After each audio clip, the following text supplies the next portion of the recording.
El orden que habito, una sinfonía urbana de interiores, es un documental etnográfico que se detiene a reflexionar sobre pequeñas cosas que hacen importante y significativa nuestra vida cotidiana. Se trata de un largometraje realizado por Francisco Cruces, profesor del Departamento de Antropología Social y Cultural de la UNED, y Jorge Moreno Andrés, investigador del mismo departamento. En él participan una veintena de voces en un intento de ordenar la vida que se desordena, como parte de la investigación que realizan en el Grupo de Cultura Urbana de la UNED.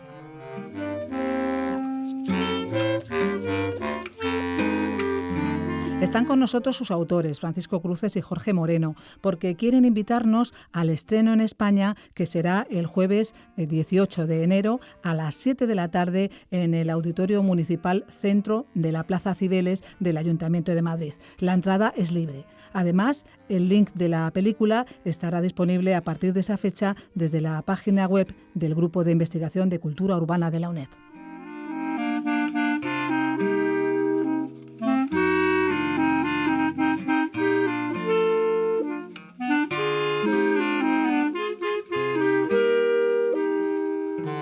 El orden que habito, una sinfonía urbana de interiores.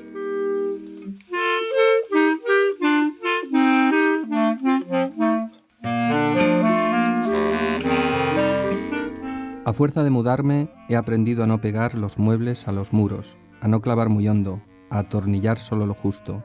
He aprendido a respetar las huellas de los viejos inquilinos, un clavo, una moldura, una pequeña ménsula que dejo en su lugar aunque me estorben. Algunas manchas las heredo sin limpiarlas. Entro en la nueva casa, tratando de entender. Es más, viendo por dónde habré de irme.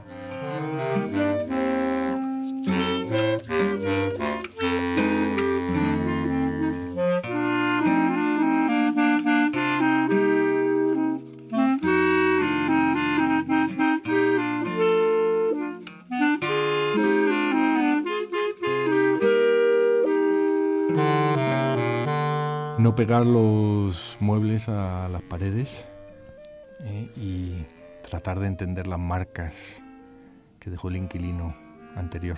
Yo creo que a todos nos ha pasado un poquito eso, ¿no, Jorge? Sí, yo siempre... De hecho, cuando empecé el proyecto contigo, me acordaba de muchas experiencias en tantos pisos en los que he estado de alquiler, viendo o imaginando quién podría haber sido el anterior inquilino, ¿no? Bueno, el inquilino de este poema que acabamos de leer es Fabio Moravito. Es un poeta ítalo-mexicano o mexicano-italiano. Es un italiano de origen y mexicano de nacionalidad y de verso. Y bueno, yo creo como tantos de nosotros que ya es medio algo de donde vino y medio del lugar donde llegó. Y ese es uno de los temas, no el único, es uno de los temas que aflora en la película que hemos hecho. Porque este programa es para presentar una película y en realidad también para invitaros a todos los oyentes, nuestros oyentes regulares del programa de antropología aquí en la UNED, a ir a verla. Es una película que se va a proyectar próximamente. Su tema es justamente la intimidad. El título de la película es El orden que habito, una sinfonía urbana de interiores. Ahora explicaremos un poquito de qué va esto de la sinfonía urbana, pero sobre todo lo que queremos es celebrar y compartir con nuestros oyentes pues lo que para nosotros es una excelente noticia, y es que efectivamente vamos a poder estar en las 3 ciudades donde esta película, que es también un documento de investigación antropológica, se ha grabado. Estas ciudades son Madrid, México, de donde hemos tomado esta cita, y Montevideo. Esta cita que es yo le estaba llamando antes cuando hablaba con Jorge de la película, es una cita falsa, porque igual que otras películas tienen tomas falsas, que son las tomas estas que salieron malas y que al final no van en el montaje final de la película, pues nosotros hemos hecho citas falsas porque en realidad nos hemos alimentado en muchos autores, entre ellos este poema de Moravito, que nos salían un poco al paso, al hilo de rodar y de hacer la película, y que incluso en algún momento pensamos incorporarlos al material. Eso es, sí, que nos ayudan sobre todo a pensar los bloques que tiene esta película, pero que luego pensamos que a veces podían dificultar el visionado del espectador y por aligerar un poco y pensar en la narrativa cinematográfica, pues terminamos excluyendo, pero que seguramente en la página web que hagamos en el futuro volveremos a incorporar, ¿no? Así que vais a poder ver esta película, los madrileños que nos escuchéis o la gente que vengáis a Madrid próximamente y en una sala muy céntrica de la ciudad, y espero que también se va a ver en Montevideo, en el Centro Cultural de España, y en México. En México ya la vimos de una manera un poco experimental con alguna de la gente que había participado en la confección y la verdad que quedamos muy contentos. Sí, en Madrid, aquí en la antigua sala Moby Records, de manera íntima, ¿no? Con algunas personas para que nos dieran un feedback primero de qué les parecía, pues también hicimos una pequeñita proyección, ¿no? Uh-huh. Así que, bueno, pues este programa fundamentalmente no vamos a hacer de spoilers de la película, no vamos a contar que el malo es el mayordomo. Y que muere al final de... En realidad la motivación de hacer una película, ahora lo vamos a contar, ha tenido que ver también con la propia naturaleza del material que estábamos recogiendo en la investigación, que nos parecía tan bonito, era tan hermoso, tan bueno lo que los informantes ponían de sí mismos en sus relatos, en sus testimonios, que pensamos que eso hablaba por sí mismo, podía tener una forma cinematográfica, y así es como la hemos hecho. Vamos a hablar entonces un poco menos que contar la película misma, vamos a tratar de contaros los entresijos, ¿no? Los entresijos, un poco el making of, que se dice ahora, ¿no? De dónde ha salido esta película y qué es lo que nosotros vemos en ella.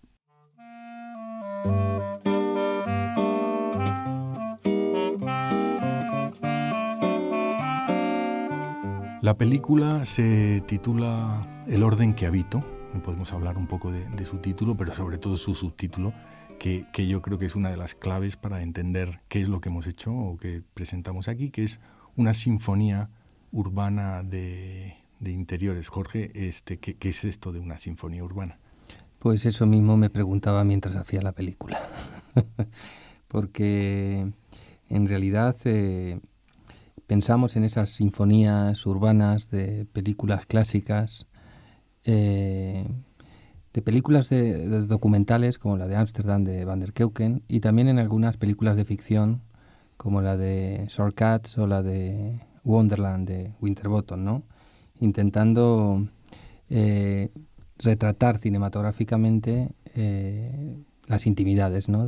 Las intimidades, los relatos íntimos que los informantes nos iban relatando en la infinidad de entrevistas que hemos ido realizando. Pero yo creo que antes de esto, quizás lo importante para los que nos están escuchando sea entender dónde nace esta inquietud tuya, Paco, por mostrar o por hablar sobre la intimidad, y cómo a través de esos talleres tan bonitos que tú haces, pues se abrió una puerta para poder hacer a través de ellos una película.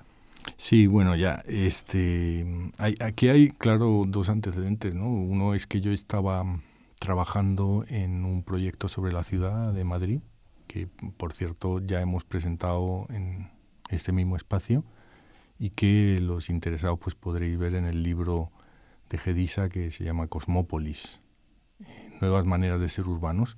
En Cosmópolis hay un capítulo mío que justamente se llama Intimidades metropolitanas y que cuenta un poco esta experiencia. O sea, se trataba de ver las transformaciones contemporáneas en la ciudad y verlo desde distintos ámbitos, o lo que nosotros llamamos ventanas. Pues había una sobre la alimentación, había otra sobre los barrios, otra sobre empresas, y yo cogí el ámbito, el área de la intimidad. ¿Por qué? Porque la ciudad normalmente ha sido siempre contada desde el espacio público, siempre desde la calle, siempre desde fuera. Es eso lo que de hecho está contenido en esto que estamos llamando sinfonías urbanas, que es un relato, una narrativa visual sobre el espacio público, sobre la prisa, sobre el imperio de la máquina, sobre el transporte, sobre la masa, la multitud. pero han sido menos contadas las ciudades y menos entendidas desde las transformaciones de los espacios domésticos, los espacios de la intimidad, los espacios propios, los interiores. Así que realmente la propuesta de trabajo mía era una etnografía de algunas de esas transformaciones, de los procesos de transformación profunda que la ciudad contemporánea está viviendo desde dentro. Porque parte de lo que pienso yo que consiste hoy día ser urbano tiene que ver con ese pequeño drama, ¿no? Con ese pequeño desafío que cualquiera vive al tener que construir un interior y construirse uno mismo en ello, ¿no? Y eso es lo que trata de contar nuestra etnografía y a lo que le dimos forma visual.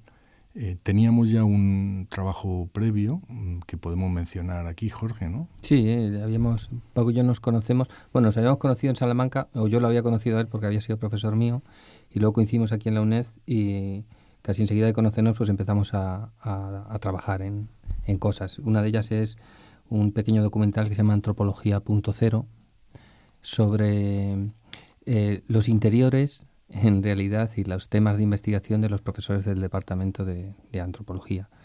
Yo venía de hacer otros documentales como Objetos Personales, What Remains, trabajos que tienen que ver con la memoria histórica, con la apertura de fosas, etcétera.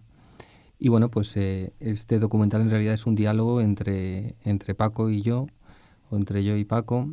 Yo he puesto ese ojo cinematográfico y él pone la precisión y la cabeza. No conozco a persona más precisa y sistemática que Paco, y eso ha ayudado mucho a contar un relato que, si bien es cierto que las sinfonías de ciudad, desde un punto de vista documental, se han contado desde fuera, quizás uno de los retos que teníamos es que al contarlas desde dentro, en realidad lo que se ha hecho a nivel cinematográfico han sido películas de ficción. Porque es muy difícil, digamos, entrar en las casas y que nos cuenten los relatos y además darle cierta importancia a esas naderías, que es en realidad sobre lo que trata la película desde un punto de vista cinematográfico, ¿no? Había una pequeña dificultad que yo creo que hemos sorteado satisfactoriamente, ¿no?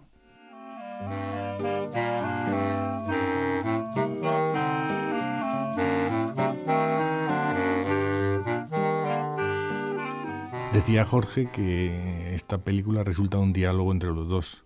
En realidad no es así. Resulta de un polílogo, que tendríamos que decir, con mucha gente. Es una película, además, una película sobre Montevideo o sobre Ciudad de México, es que no puede ser más que un diálogo, porque sí, es gente que dialoga muy bien. Si algo nos ha gustado, bueno, igual que los madrileños, lógicamente, si algo nos ha gustado en la experiencia es que es una película con acentos y con ganas de contar. Lo que nos llevó realmente a rodar esto es que las personas que convocábamos a nuestros talleres de exploración colectiva del espacio íntimo tenían ganas de contar. Y a este placer de contar es también un placer de escuchar las historias de otros. Y aquí hay un misterio, porque de alguna forma el misterio con el que inaugurábamos este programa, el misterio de Morabito hablando de las paredes de una casa, es que una casa es, de alguna forma, amoblar una casa es asistir a cómo se construye un universo, a cómo de la nada surge un orden propio. Y que además ese orden es muy difícil de relatar, de contar, de transmitir. Y las personas que venían a los talleres, si hacíamos un taller sobre objetos personales, los objetos favoritos, o hacíamos un taller sobre el equipamiento de la casa, o un taller sobre cantar en la ducha, pues lo cierto es que la gente relata muy bien ese proceso milagroso y yo diría misterioso, no exento de belleza, obviamente, que es construirse y construir un orden. Y también un poco la sorpresa de algunas de las personas que participaban aquí de encontrarse con su propio orden, que es un orden necesariamente emergente. Es una cosa que a veces no está previsto. Nadie ha previsto el curso de su propia vida. Y parte de esa extrañeza también, yo creo, está en la película.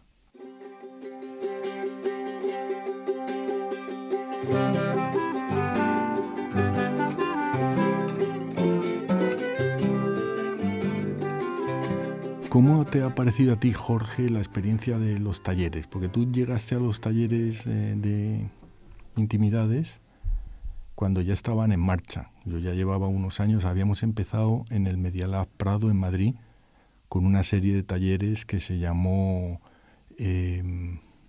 ¿cuál era el título? Bueno, en el Prosumidores. Prosumidores, sí. La primera serie de talleres fue Prosumidores, lógicas de producción y consumo en la red. Y estuvieron muy interesantes. Había algunos sobre producir texto, otros sobre producir comida, otros sobre el itinerario, el paseo. Pero para mí el más significativo justamente fue el que organicé con Karina Boggio, que se llamaba Hacer la casa. Hacer la casa, y el otro que era como era el desarreglarse, ¿no? Como... Sí, no, ese ya fue en la... Con Karina en Montevideo. Sí, en Montevideo, en un taller que se llamaba Producirse, porque para las montevideanas arreglarse, maquillarse, es producirse. Entonces lo habíamos llamado inicialmente arreglarse y al final acabamos haciendo un taller sobre producirse, que es pintarse y vestirse, etcétera, ¿no? Sí, que era muy gracioso porque... Claro, un español, o bueno, digamos, una persona cuando llega a casa se pone siempre lo más feo que tiene, ¿no? Pero antes de ese taller hicimos otro, ese en Montevideo, que era aquella frase que decías tú, que dijo uno de ellos, que era que uno se sentía en casa antes de llegar a casa. No recuerdo cuál era el título. Sí, sentirse en casa. Sentirse en casa, ¿no? Uh-huh. Para mí esos talleres han sido reveladores, una manera de acceder a mucha gente, a muchos relatos que de otra manera serían muy difícil acceso, ¿no? En un diálogo constante, porque no solo es que Paco escucha lo que ellos cuentan a partir de unos temas que él propone, sino que él muchas veces devuelve conceptualizando la experiencia de las personas, y para las personas esa distancia, esa otra persona que te dice un poco qué significa o una interpretación, pues es la verdad que es muy rica, ¿no? Yo se lo he hecho ver muchas veces, digo, joder, Paco, la gente está súper contenta con ese tipo de diálogo que tú mantienes en los talleres, y es una manera muy bonita de devolución, ¿no? De lo que yo creo que es lo que hace que los talleres hayan sido genuinamente antropológicos, en el sentido de que no hemos buscado recoger datos, digamos, esta lógica de toma el dato y corre no funciona para un taller. O sea, algunos de los talleres que mejor han funcionado justamente eran con muy pocas personas, donde de pronto se daba la posibilidad de pensar juntos el significado de lo que estaban produciendo ahí. Por ejemplo, pues recuerdo una persona que participó en un taller con la caja familiar de sus fotos, que esta no está en la película, pero en la película aparecen situaciones muy similares, en el sentido de personas, sobre todo mujeres, que se han hecho depositarias de la memoria familiar a través de las fotos. Y yo recuerdo que esto era una chica que se había fotografiado, una asturiana, se había fotografiado en la Piazza de España, en Roma, vestida de la misma manera que su madre, en una foto que ella conocía de su madre en el viaje de bodas de su madre. Entonces, cuando ella fue a Roma con el novio de viaje de estudios o de lo que fuera, se llevó el mismo traje de su madre en la maleta para darle una sorpresa, ¿no? Entonces recuerdo, claro, que lo bonito fue de pronto interpretar qué significaba eso, qué había hecho ella.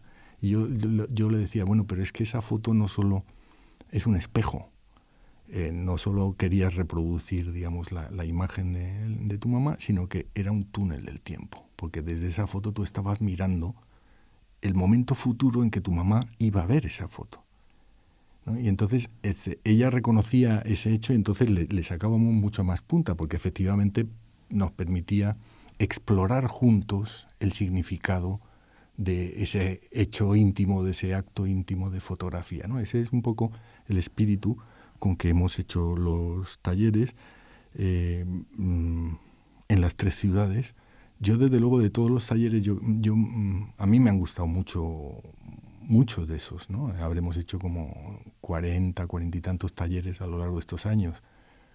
Pero yo me quedaría con el segundo de los talleres que hicimos en Ciudad de México para la película, que era un taller de objetos personales, en el que decidimos improvisadamente cambiar el patrón del juego, porque normalmente le pedimos a las personas que traigan uno de sus objetos favoritos y a partir del objeto hablamos de quién eres tú y de dónde hablas y de tratar de reconstruir también un poco una experiencia y una memoria biográfica.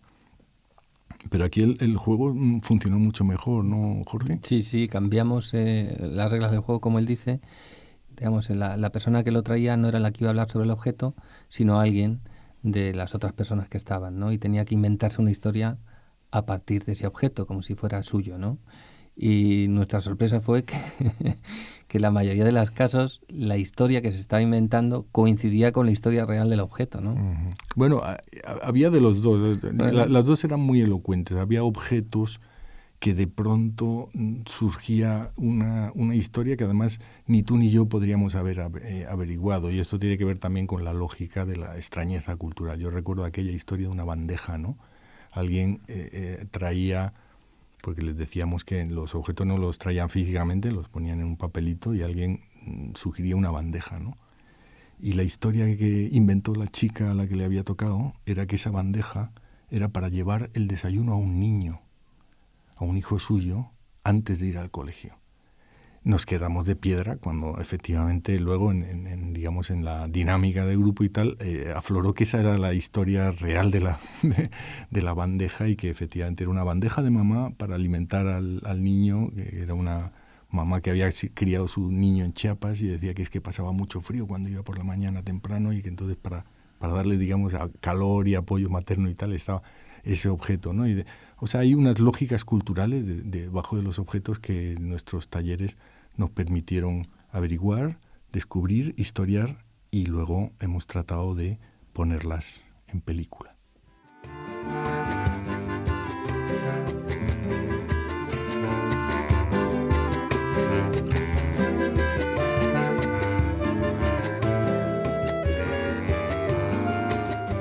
Claro, dice Gears, a mí es una cita que me gusta mucho, que la antropología está hecha de muchos viajes. Esta es una película de 3 viajes. Un viaje al centro de nuestra propia ciudad y yo diría que, por lo menos en mi caso, de nuestra propia experiencia social y de clase. Pues una película bastante clase mediera, bastante de clases culturales y bastante cosmopolita, en el sentido de que es el tipo de habitante urbano que está en ese periodo de la vida entre los 30 y los 40, lo que a veces llamamos como jóvenes no tan jóvenes, que es un momento donde una de las cosas más importantes que te pasa es que tienes que constituir tu propio lugar en el mundo y parte de ese lugar en el mundo es la experiencia de construir tu casa. Así que hicimos eso en Madrid y luego lo hemos hecho en Montevideo primero y en México después. ¿Cómo ves tú, Jorge, que se hila esa experiencia en la película? ¿Qué tanto de estas 3 ciudades tiene el documental? Bueno, una de las cosas es esto que comentabas de que uno esperaba que un objeto fuera para una cosa y, digamos, por la distancia, nosotros somos de Madrid, y ese concepto de joven no tan joven, el grupo GT Calor lo llama viejoven. Pues digamos, una de las cuestiones de la película, y tú lo comentabas cuando hemos estado haciendo la edición, el montaje, era que era una película llena de acentos, pero que en realidad todo estaba mezclado con todo y uno al final ya no sabía en qué lugar estaba, ¿no? Como si hubiera algo, digamos, similar en todas las ciudades, ¿no?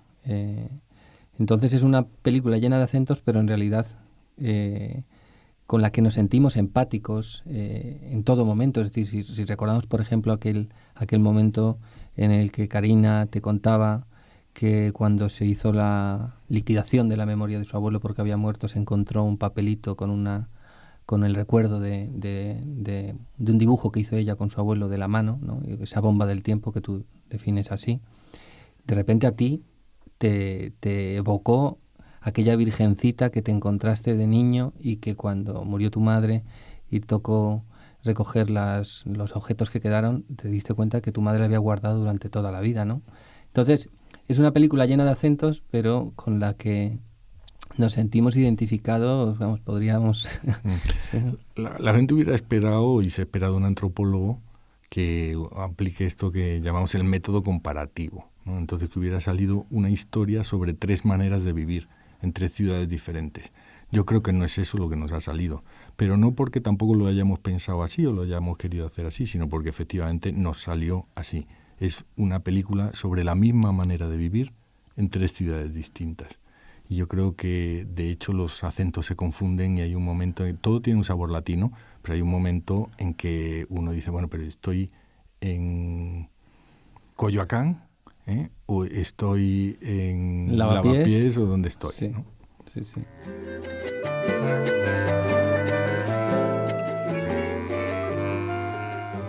Jorge, ¿cómo sientes tú, o qué dificultad, o qué interés sientes tú que tiene esto de meter la cámara en el espacio de la intimidad de alguien?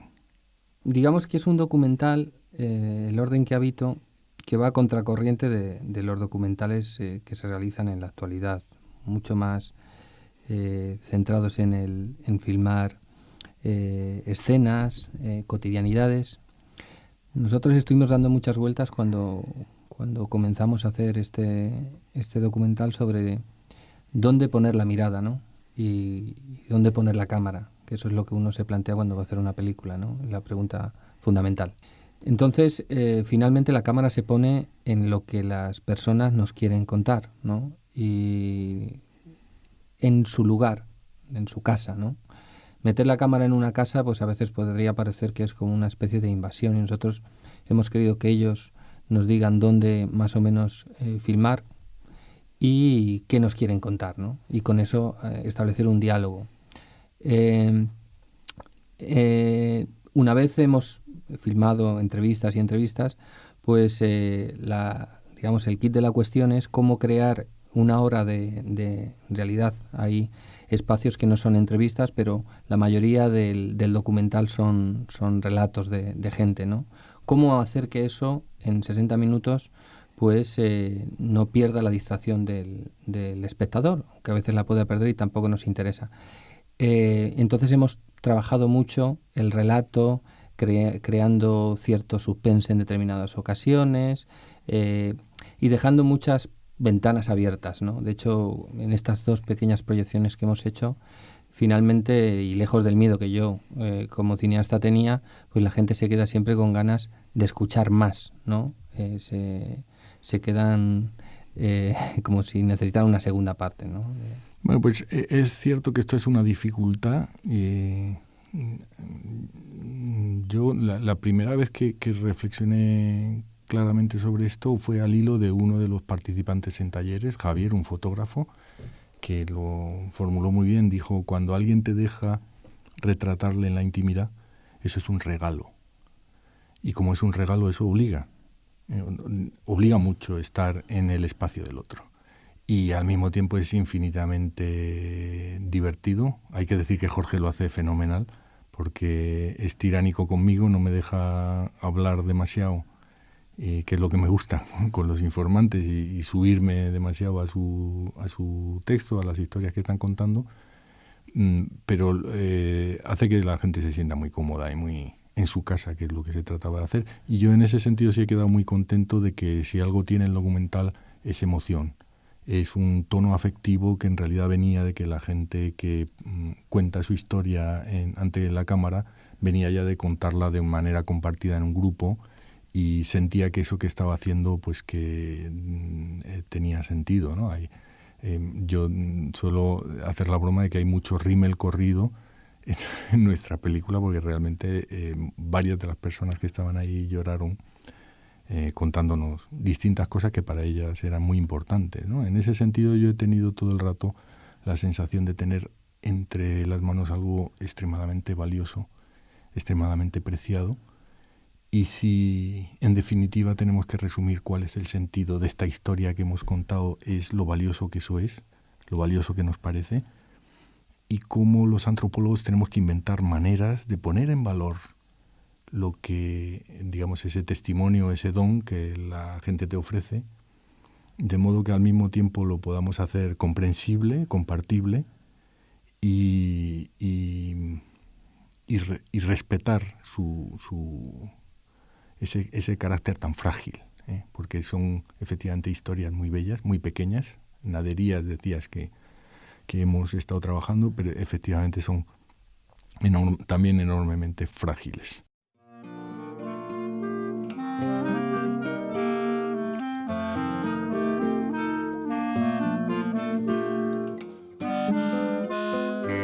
De la misma manera que las películas tienen tomas falsas, nosotros en la nuestra tenemos algunas citas falsas. Sí.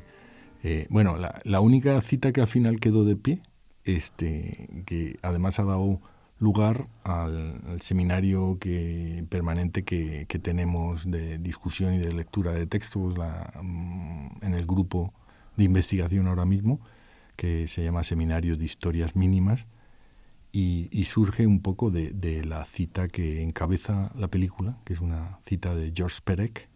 George Perec tiene un libro que se llama Lo infraordinario. Y esta idea de lo que es lo infraordinario, ¿no? El ruido de fondo, lo habitual, lo cotidiano, es lo que está por debajo incluso del umbral de lo cotidiano, en el sentido de que es lo de siempre, lo que a veces no percibes porque está ahí, pero que quieres entenderlo. Y la pregunta que se hace Perec es ¿cómo contar esto? ¿No? ¿Cómo entenderlo, cómo contarlo? Bueno, eso es lo que hemos querido hacer, hablar de lo infraordinario y contarlo de una manera muy modesta y compartirlo con gente que tenga esa misma inquietud. Esos son nuestros públicos potenciales, ni siquiera son los antropólogos o los etnógrafos, sino gente que tiene la inquietud por comprender lo cotidiano, the everyday, le llaman ahora los estudios culturales ingleses, porque es ese lugar donde se constituye el sentido de las cosas. Hubo otros otras citas que se cayeron en el camino, la de Fabio Moravito, la de un fenomenólogo francés que nos ha inspirado mucho también, según lo estábamos leyendo, que es Gaston Bachelard. Tiene este libro bellísimo de la poética del espacio. Y es verdad que hubo un momento durante la realización del documental donde yo me acordé de una cita que había, o que vagamente recordaba de Bachelard en la introducción a la poética del espacio, que es cuando él dice: contar un cuarto o relatar un cuarto, una alcoba, es siempre contar tu propia alcoba. Siempre contar el cuarto de tu infancia. Porque dice, la casa es el lugar del ensueño y siempre vivimos en la casa de la infancia. O sea, lo que dice Bachelard es que es inevitable que cuando uno habla del espacio íntimo necesariamente hay una resonancia, y eso se lee desde las experiencias que todos tenemos de nuestro propio espacio. A lo mejor es por eso que Beatriz desde la Pecera, cuando Jorge ha empezado a leer estas evocaciones de las paredes desnudas con los restos de los clavos y tal, es que todo nos resuena esa experiencia de entrar y salir en un nuevo espacio, ¿no? Y bueno, Bachelard, digamos que de forma silenciosa ha sido también una buena inspiración en este viaje. Bueno, y habrá muchas inspiraciones entonces que resuenen a través de esta poética del espacio que hemos querido etnografiar Jorge y yo, y os invitamos a que la veáis. Bueno, pues adiós, hasta la próxima. Nos vemos en los cines.